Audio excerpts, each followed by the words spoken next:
When people think Bryan Kohberger, they think of the man convicted of slaughtering 4 students in Idaho, the criminology graduate student who blurred the line between studying crime and committing it. His case has been examined through nearly every lens: psychological, forensic, behavioral. But a new piece of evidence hidden right in plain sight gave us something else to consider. A piece of evidence that we discovered right here on this program. In fact, Stacy Kolb, who's on Hidden Killers Live with us every single morning, brought it to the table when we had a discussion about those pictures, the apartment pictures that have come out in the last handful of days. A lot of information on a lot of pieces of paper and a lot of redactions, but one thing they did not redact: on a prescription card like you get when you pick it up at the pharmacy. There's a piece of paper that says your name on it, a couple codes, pieces of information. The prescription name's redacted. The prescription ID number for that medication was not. And we have determined what Bryan Kohberger was taking or not. I cannot speak to the veracity at which he took it or regularity of which he took this medication, but we do know he was prescribed it. And that's what we are basing this piece on. So in the mountain of photographs released from his apartment and office, this one image stood out. This one image. It wasn't the bloody shirt, the knife, or some dramatic confession scribbled in a notebook. It was that slip with the National Drug Code. And that code revealed that Bryan Kohberger was taking a prescription called levothyroxine. Levothyroxine. Levothyroxine. Sounds technical, but it's actually one of the most common prescriptions in the world. Millions of people swallow it every morning with their coffee, often without giving it much of a thought. So let's start there. This is not a bad drug. This is not something that's going to go make you turn into a Bryan Kohberger. I want to get that clearly established. Before everybody's like, I take that. I didn't get... It's not the point. We're not saying this made him go kill people. Nothing to do with that. It's another piece to the puzzle. Levothyroxine treats hypothyroidism, a condition where the thyroid gland doesn't produce enough hormones to keep the body running smoothly. The thyroid may be small, sitting in the front of the neck like a butterfly-shaped gland, but it is mighty. It regulates metabolism, energy, mood, cognitive function, basically everything. When it falters, the effects, they ripple everywhere. And anyone who's ever had a problem with their own thyroid or knows someone who does, you know how confusing that can be. You know how difficult it can be to get that under control. People with untreated hypothyroidism often feel exhausted, sluggish, foggy. They gain weight. They may feel depressed or lose interest in things that they once enjoyed. In more severe cases, they can spiral into paranoia, obsessive thought patterns, even psychosis. For them, levothyroxine is a lifesaver, restoring balance by supplementing the missing hormone. So let's be absolutely clear up front.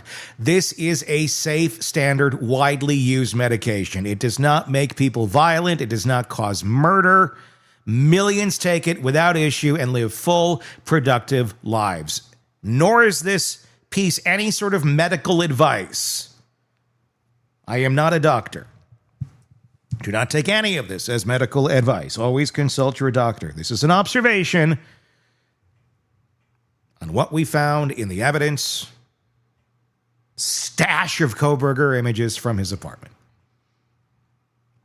In this case, in Kohberger's case, the fact that he was prescribed this drug matters.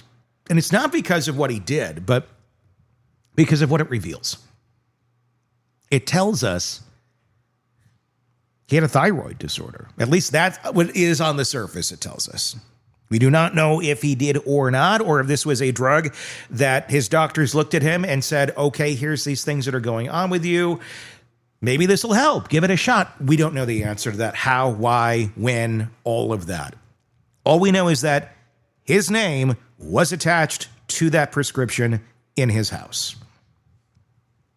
It tells us that his body chemistry was already unbalanced.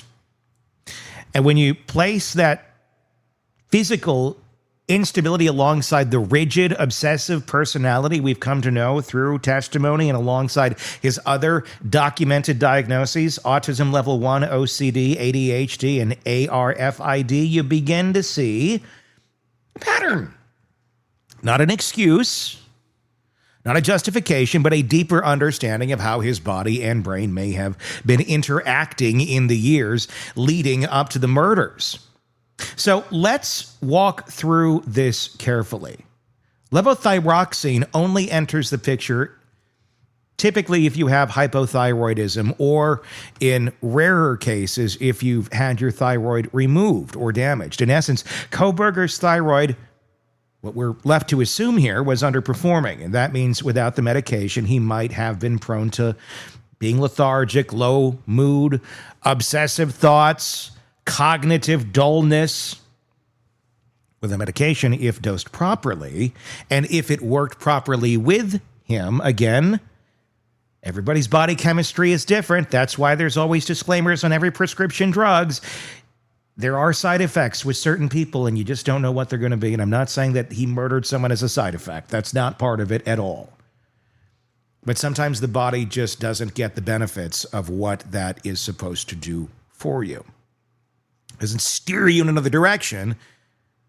This doesn't help what it may be trying to help. And we don't know if that had anything to do with the way his brain was working.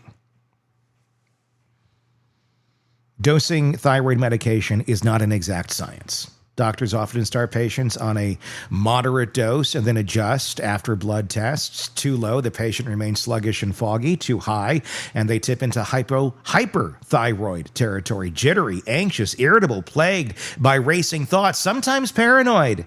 And the kicker in this, even once a patient is stabilized, life circumstances can cause swings. Stress, diet, even other medications can change how the body absorbs this drug.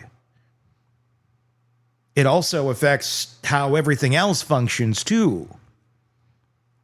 Not the drug, but your situation, your diet, what you're taking in, what you're putting out. So when we ask why it matters that Bryan Kohberger was taking this drug, the answer is not that it turned him into a killer. The answer is that it places him in a physiological landscape where instability was always a possibility. And when you layer that on top of the personality we know he carried, the picture sharpens. Think about how people describe him.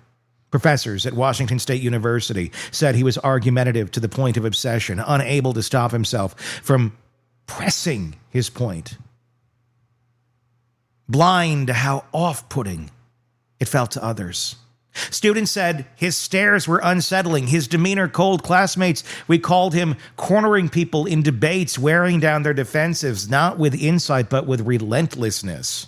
Friends from high school remembered the transformation after he lost a massive amount of weight. They said he became rigid, controlled, even cruel. He traded the vulnerability of being overweight for the armor of hyperdiscipline, strict eating rules, punishing self-control, and an air of superiority that alienated people who had once felt sorry for him.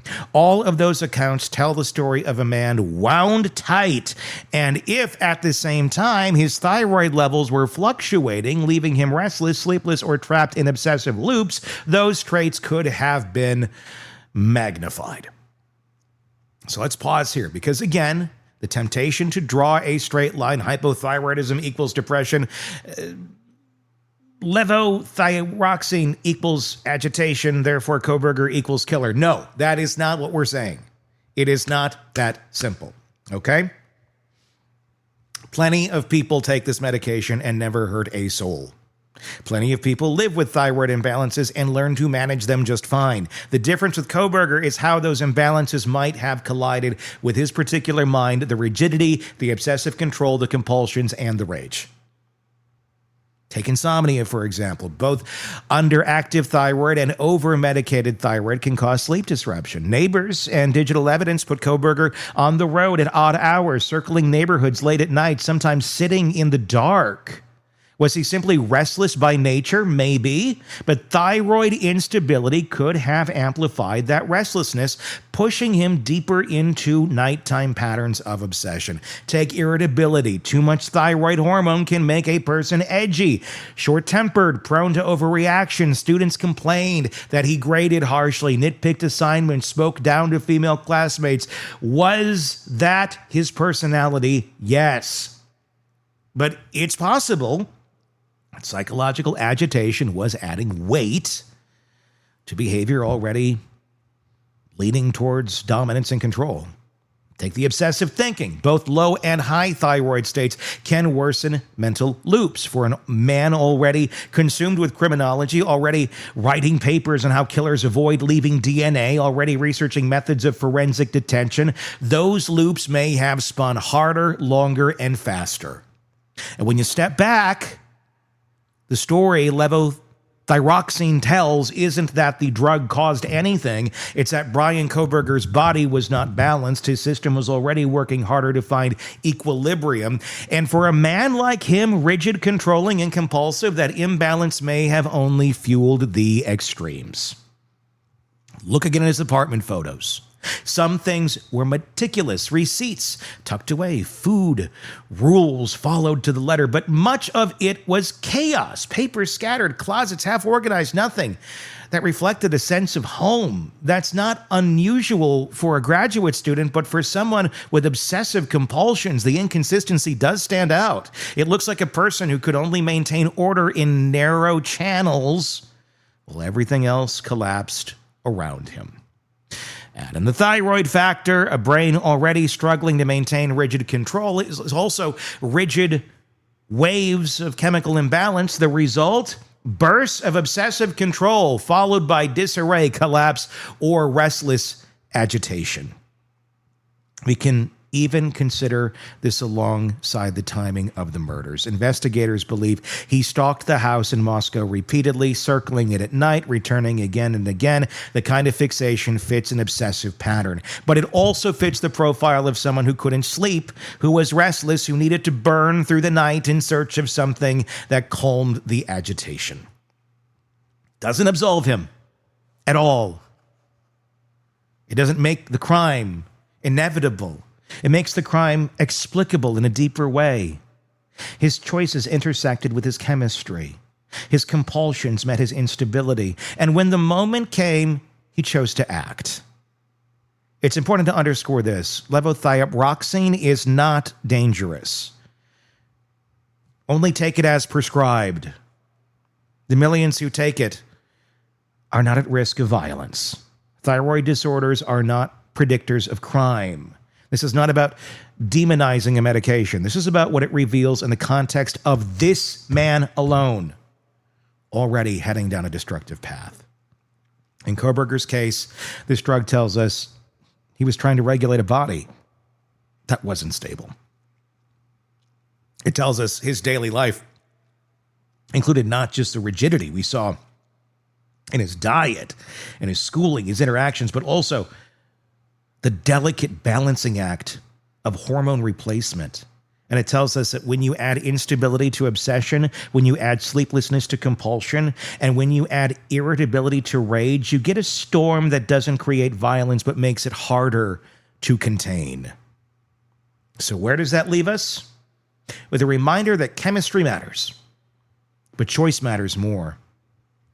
A person with hypothyroidism can live a full life with proper management. It's totally normal and common. A person with autism, OCD, ADHD, or even ARFID can also live a safe and meaningful life. Millions do. The difference in Bryan Kohberger's case is not the presence of a drug, not the presence of a diagnosis, but the decision he made to channel his instability into destruction.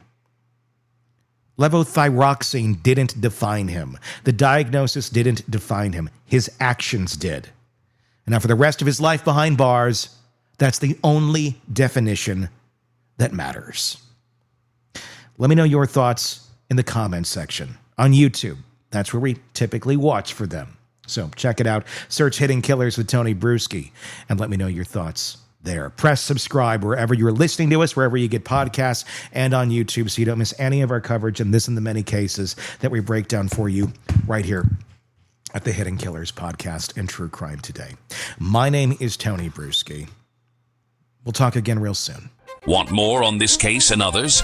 Then press subscribe now and don't miss a moment of true crime coverage from Tony Bruschi and the Hidden Killers podcast.